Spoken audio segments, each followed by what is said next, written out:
मुलं असतील तर सारखं प्रेम आई बाप मुलावर करीत नाहीत, तसं परमात्माची एक या जगामध्ये आहे ज्याच्याकडे काळा गोरा 18 पगड जातीतला कुठलाही येऊ द्या, त्याला मांडीवर घेतल्याशिवाय जगाचा मालक राहत नाही. विठू माझा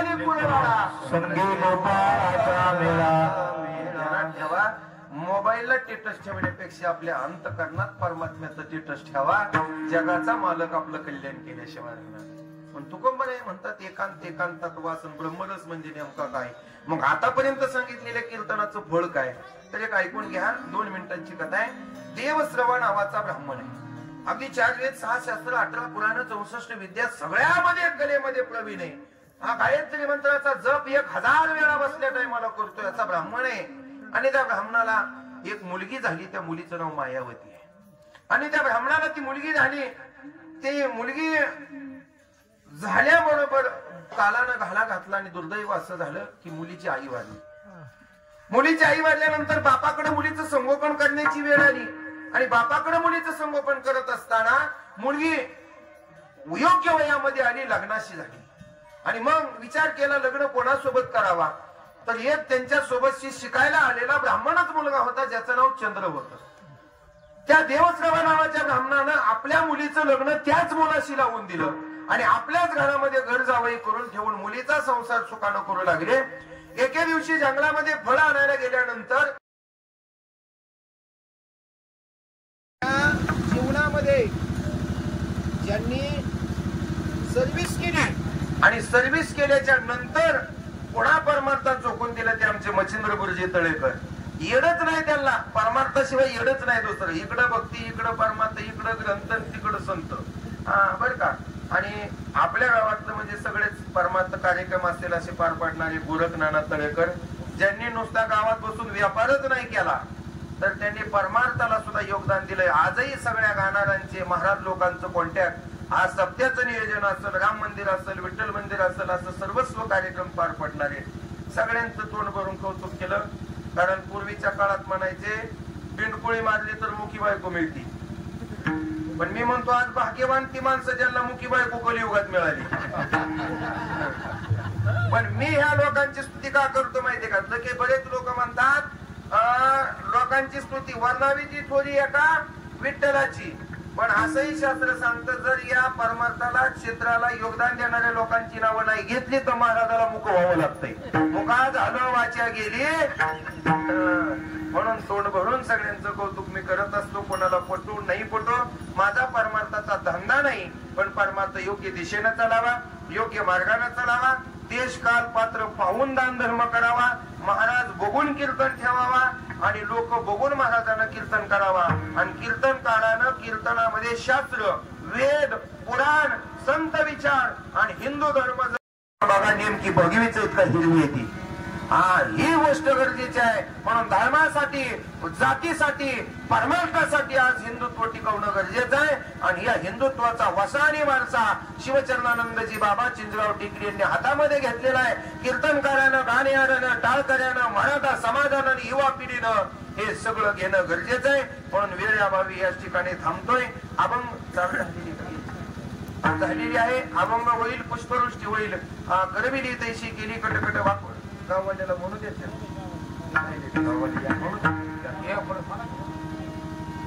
2 मिनिटं वेळ जाईल पण म्हणा सिंगल म्हणा.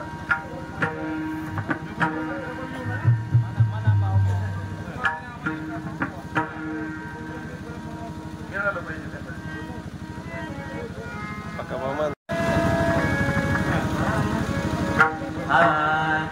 तुका म्हणे आता एकांताचा वास. तुका म्हणे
पंढरीचा वार करीवारी कोणी दे हरी संत संगे श्रोता खंड प्रेमाचा कल्लोळ पंढरीचा वार करीवारी भागे स्नान दुका मागे उचदान पंढरीचा वार करीवारी कल्पाविषु आवे त्या कोळा माझ्या सगळा हरिचा दासा कल्प हेची बाधा नहो कोणे काळी संत मंडळी सुखी असो अहंकाराचा वारा न लागो राजचा माझ्या विष्णुदासा भाविका नामा म्हणे तो असावे कल्याण ज्या मुली निदान पान मागणे जो तो तुझ प्रति आहे देशील रे पाय पांडुरंगा या संतान तुम्हारी देही आणि तुझे कान वाजू दे ज्ञान दे तुका